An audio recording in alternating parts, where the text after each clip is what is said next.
Hey y'all, I'm Karen Mayer Cunningham, the special education boss. If you've ever felt confused, overwhelmed, or just plain frustrated at the 504 IEP table, you are in the right place.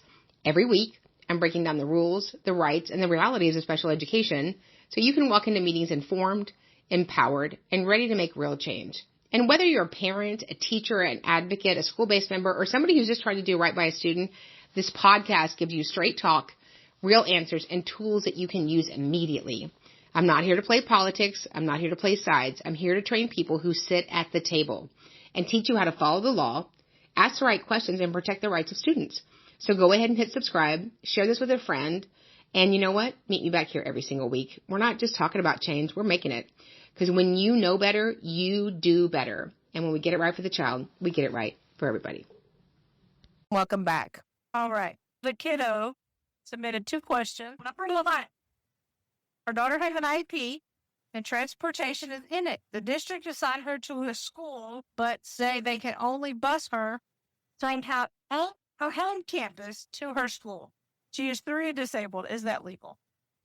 So if you've placed a child, if the child is enrolled in the school district and you've decided where they should receive their education as a school district, that child is entitled to transportation. And based on their IEP, they either meet eligibility for special education transportation or regular transportation. But either way, you got to do it. I'm hearing a lot of that shenanigans, and then kids drop out. So here's what you need to ask for the district. If they're going to do that, ask them to provide that denial of a free appropriate public education and that related service of transportation in a prior written notice. Her second question was, they want to put her in a Head Start as a general ed classroom. Is that okay for them to do? Remember, she's 3. It's a no for me. There's no general ed students that are going to public school as a requirement as 3-year-olds. And then this person's name is H. The IEP meeting notes were not accurate and missing important details. They refused to change it. What can I do? Often the IEP notes, the PPT, the case conference summary is not accurate because it's recollection of the school district. So when I receive the document back, I respond with our recollection of the IEP meeting and have them attach that to the IEP document. My daughter has dyslexia. They put her on a 504 instead of an IEP. Is that appropriate? I think we all know what I think about appropriate. If your child has a learning disability, that's one of the federal eligibilities, there's a couple of things going on in this question. First of all, did you just test for dyslexia? There are 9 specific learning disabilities. If you ask for dyslexia testing, that's what you got.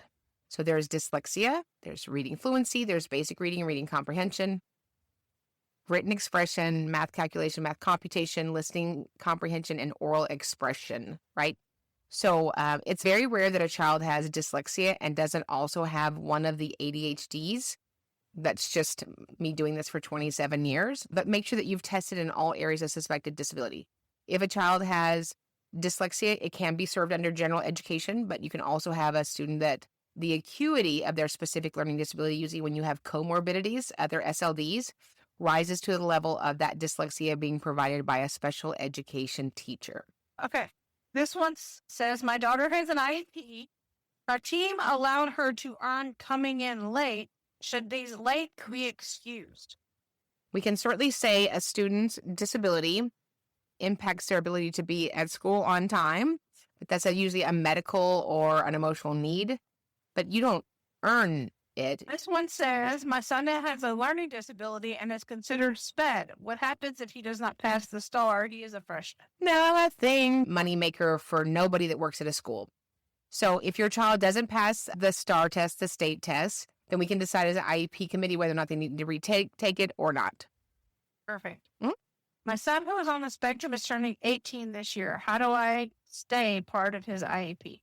So the procedural safeguards say that if you have a child who does not have guardianship and they are 18 and still in public school, that they are leading the IEP meeting as the student instead of the parent. However, by law, the parent is still required to be invited by the LEA, the local education agency, and then your child will determine the level of participation you can have when you get there.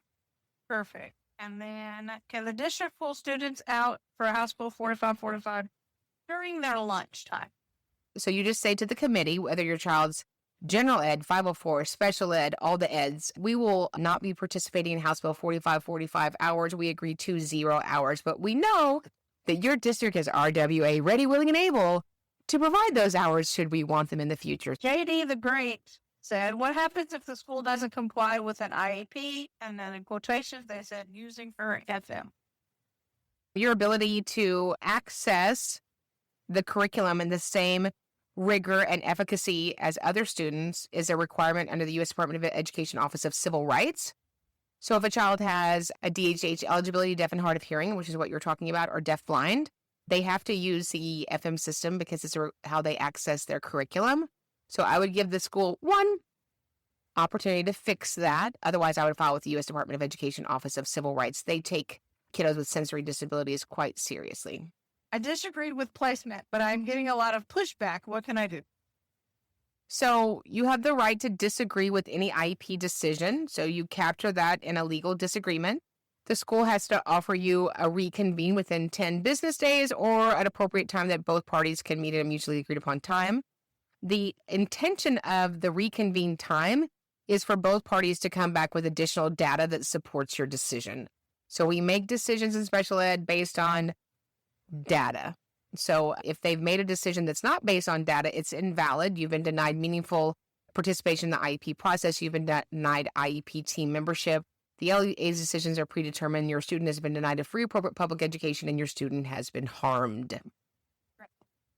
Denise said, is an MDR just for students on an IEP or do students with a 504 get an MDR also? Both. MDRs for 504 are an IEP. Because the question is the infraction that may rise to the level of having a disciplinary action due to a characteristic of their IEP or failure to implement their plan? And so you could have a behavior plan also in a 504. And this one said, how do we find advocates? You would go to advocate at specialeducationacademy.com. They have amazing advocates there. I know them. They're fantastic. You know them? I would just email them and just say, we are looking for a gangsta advocate. And she would say, that's all we have. That's it. That's all I work with, gangsta advocate. All right. Ask my son's pet teacher in an email for daily data reports or sheets, no response or papers. What do I do? So I would ask for, you have to have data collection sheets because that's how we determine if an IEP goal is effective, if we need to change part of it, if his accommodations are used RE routinely and effectively. If they don't provide them, I would reach out to the principal and say, I'll be coming in at the end of the week to pick up the data collection sheets. Should I expect an email or a paper copy? All right. You spoke on meeting notes. What requirements should I be looking for in the meeting notes or minutes? Correct account of what happened in the meeting, right? If it's an accurate account of kind of the totality of what happened, then that's fine. If it's not, then I'll respond on my client or my client will respond with the totality of what occurred because we might need that information for a mediation, a due process, a settlement hearing, U.S. Department of Education Office of Civil Rights complaint. Remember, as the great Pete Wright said, if it's not written down, it never happened. So write it down. That's right. Okay. First one. My son's on she meant a 504. How can I switch it? You get full, robust testing for special education. Ask for testing in all areas of suspected disability, of formal language evaluation, sociological, medical, physical, formal IQ tests in all 7 Gs, formal achievement to include math, reading, writing, listening comprehension, oral expression, a full psychological evaluation, related services, formal adaptive behavior. What would you do if the teacher ignored a child during a parent observation? I would write that down. That's data that you need to have. I would capture that and the next time you go to the meeting. Should I go through private state testing or the school? Parents spend a lot of money and time and commitment on private testing. I'm not opposed to that, especially if your insurance pays for it. I'm not a fan of testing kids a bunch, but at the end of the day, it has to be the school's testing. Even if you had an assessment from the Surgeon General, the school has an onus, duty, responsibility, and obligation to do their own testing to see if there is an educational need. Perfect. And then my child has an IEP, refuses to attend school, and the school isn't helpful. What can I do? If your child refuses to attend school, that is not a responsibility of the district to make them attend school. We can't put our hands on kids. That does happen at certain points for kiddos, even for some little kiddos, it's difficult to get them to school. If there's a way that you can collaborate, maybe in-home training, maybe parent training, maybe some wraparound services from a social worker, but the school has no obligation to come and retrieve and pick up your cherub and deliver them to the school building. Perfect. Can I request an IEP meeting when school ends June 8th? You can request an IEP meeting, and they have to have one during the days that the school is open. Probably won't be having an IEP meeting July 4th. However, year-round, we still have mediation, settlement agreements, due process hearings, those sorts of things. What happens if a school district doesn't comply with the doctor's order of using an FF? That's a requirement based on their deaf and hard of hearing or deaf-blind eligibility. It's not an option. If they don't comply, again, I would file with the U.S. Department of Education Office of Civil Rights. That's denying them their civil right, the accommodation of their assistive technology. How is it appropriate for a third grade to be doing below grade level work based on low MAP scores? It's not a true testing score, and the student can do grade level work. That's kind of a slippery slope. There are kids that do formalized testing great, and they do terrible in class. So you do have to look at the totality of the data. Small 1980s. My son fails the reading star. How do I bring up that I don't want him to take a reading class? You don't bring it up. You just send an email just saying, thank you for the opportunity to participate in House Bill 4545. My son won't be participating in that. Thank you. All is the statute. The only requirement is that the school offers it to the parents. Is it allowed to be pulled out for lunch or crew or gym for speech, OT, or PT? No. Nobody's missing lunch. All right. Can the committee refuse to give paraprofessional credentials?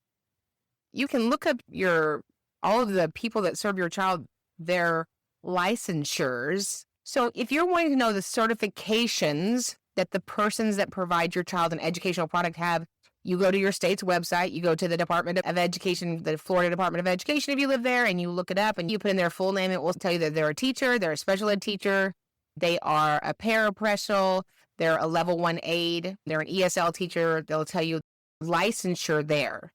Credentials could be additional training, but you don't have a right to any of that. Can a child on an IEP still get services if they transition to online/homeschool?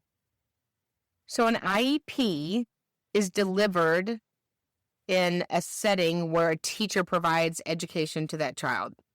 And while that is an option now, you've really, in a way, given up your right to FAPE, right? Mrs. Smith is not going to come to your living room and deliver your 17 accommodations. So for me, if you were my client, I would try to find another way that we can make that a win. That might even be partial homebound, partial online. But if you go straight to homebound, it's going to be a very hard legal threshold for me to require the federal government, the state government, or a local entity to deliver the totality of FAPE because they're not in the school building. After school testing, I was determined low IQ, ADHD, anxiety, and ASD. Student was only given a 504. How can I get I wouldn't imagine if you met all of those areas of need that it would be a 504. Parents are very easily persuaded and manipulated by unethical school-based members. There's not a lot of them, but there's enough of them. And so the question is, does a child have a disability? And are they in need of specially designed instruction, special education, and related services? I would assume by what you've indicated they are, but again, I don't have your paperwork. What do you do while you are waiting for the evaluations to get done and interventions are not effective? You just say your prayers. You have to wait for the evaluations to get done. And I know it's hard to wait, but we want to get those evaluators the totality of the time to deliver those evaluations with fidelity. Should a school require Tier 3 MTSS to be done before testing for SPED, even with parent requests?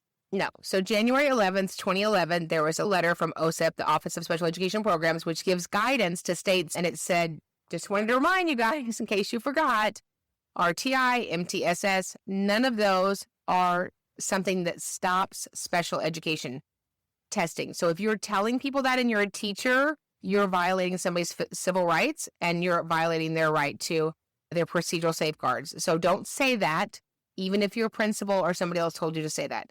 So they're not exempt of each other. You can provide RTI or MTSS. And let me just clarify, RTI or MTSS is to be done for a moment. At the most, a grading period.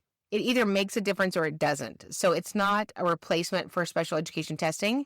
And I find that most teachers that are doing RTI for weeks and weeks and weeks and semesters and years, they're basically giving that student special education anyway. Okay. Kind of on that same subject here, someone says, school prefers intervention assistance before testing for IEP. Should I move forward with the intervention? So I don't care what your school prefers. The law doesn't ask your preference. It's a law. And if you break that law and somebody like me calls you on the law, there's going to be a consequence for that. But the biggest consequence is you've denied a child opportunity to find out how he really learns best and how we can intervene now. You're never going to get time back. I've done this for almost 27 years. I've never, ever had anybody tell the parent they were sorry. What can you do if your child was suspended from school due to the failure to properly implement the IEP? Then you have to file a state complaint.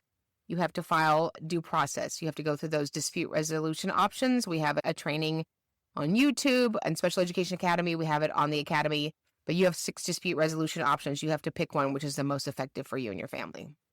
Okay, this question is from a teacher. As a teacher, what can I do if my district is not offering transportation from ESY? As a teacher, there's nothing you can do. The school district is choosing to break the law.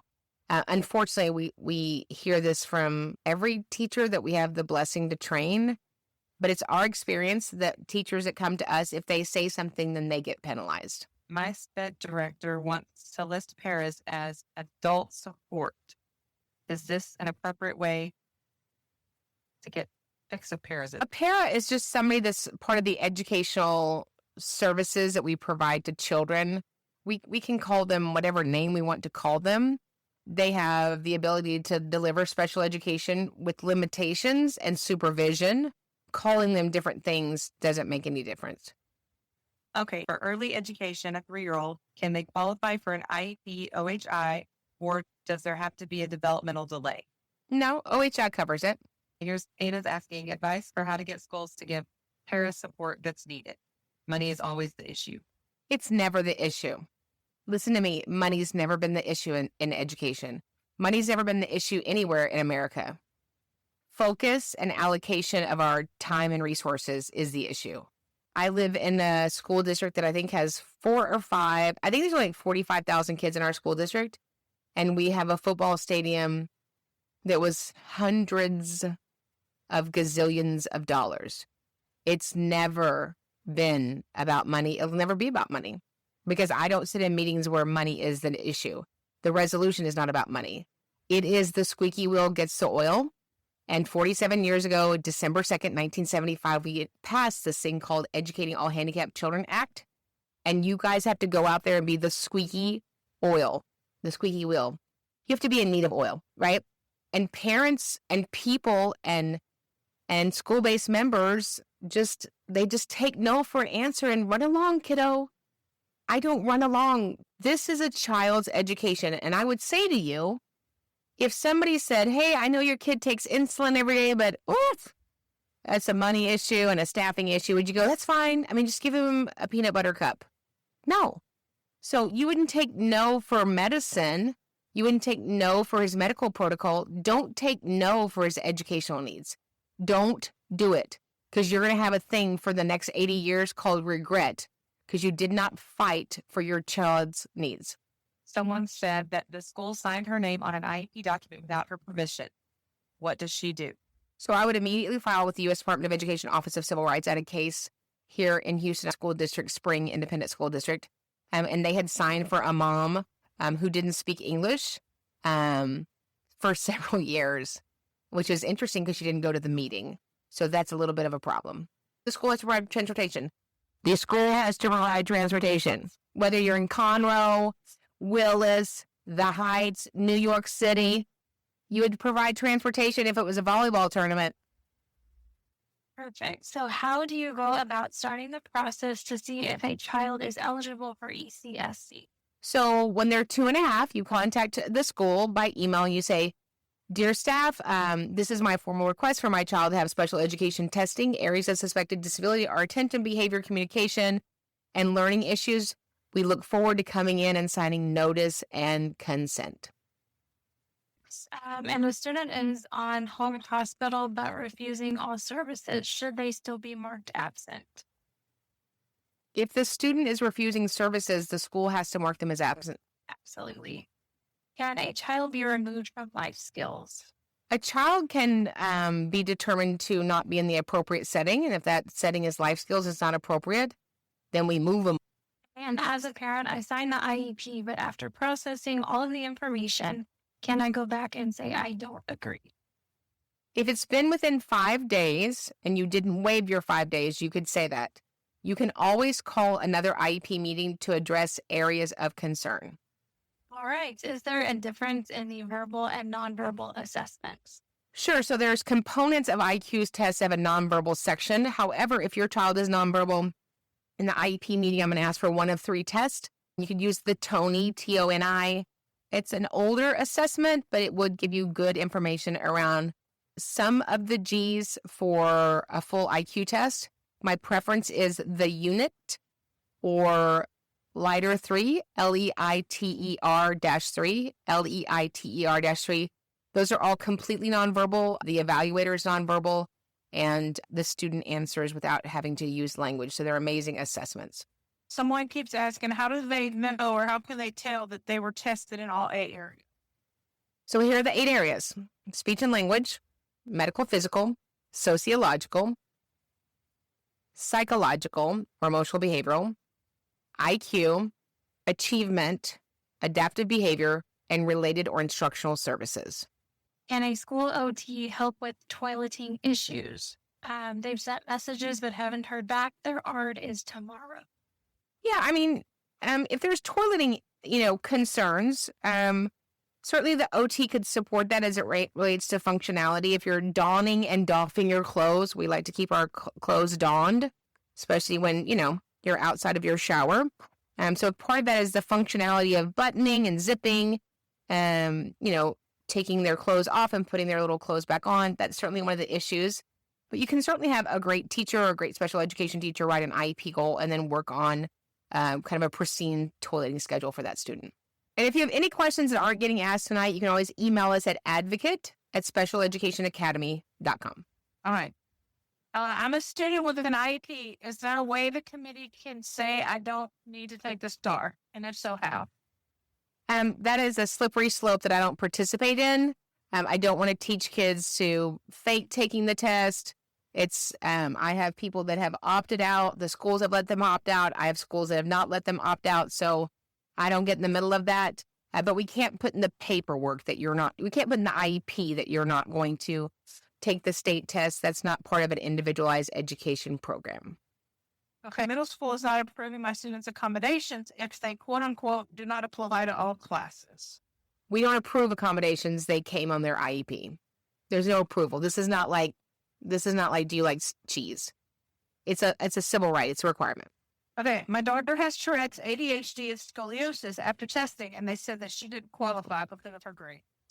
So here's a good thing. Tourette's and ADHD and scoliosis are all other health impairment. Those are acute medical conditions that are expected to impact an individual for a lifetime and may be treated with medicine. So they have nothing to do with grades. So when we're looking at a need for an IEP, we're looking at, is there an educational need? Is there a skill, a strategy that I need to teach a child with a disability to mitigate the impact of their disability? Perfect. Is a special education student supposed to have a special education teacher for home hospital or general education teacher? If you're a homebound student, the teacher that comes to you is contingent on how you became homebound. So if you're a general ed student and you're homebound, it's a general ed teacher. If you're a 504 student and you're homebound, it can be a general ed teacher. If you're an IEP student and you're homebound, it has to be a special education teacher. Okay, middle school is continuing to violate the law and suspend my ASD child. What are my next steps? So if you believe that the IEP was not implemented with fidelity, if you believe the totality of the service minutes weren't delivered, and if you believe the IEP accommodations were not delivered, then you can file with the U.S. Department of Education Office of Civil Rights as failure to implement. My daughter passed the STAR math and science. She was asked to do 60 hours of tutoring for the missed, I guess whichever one she failed. What did she do? No, thank you. We appreciate the offer. No, thank you. You need to email the school and say, my daughter will not be participating in House Bill 45 hours tutoring or summer school. Thank you. Perfect. All right, last one. I got you. High school freshmen on an IEP failing classes, and they say they're doing all that is possible. Any advice? So, so the great thing about special education is we can do different and we can do more. So you're not doing everything that you can do. You either need to change the instruction, change the modality, or change the rigor and depth and breadth of what you're testing the student on. So listen, we love you guys. Remember, we get it right for the child, we get it right for everybody. If you have questions, just email us, advocate@Special Education Academy. We will see you in the academy. Bye, guys. Hit subscribe, share this with a friend, and you know what? Meet me back here every single week. We're not just talking about change, we're making it. Because when you know better, you do better. And when we get it right for the child, we get it right for everybody.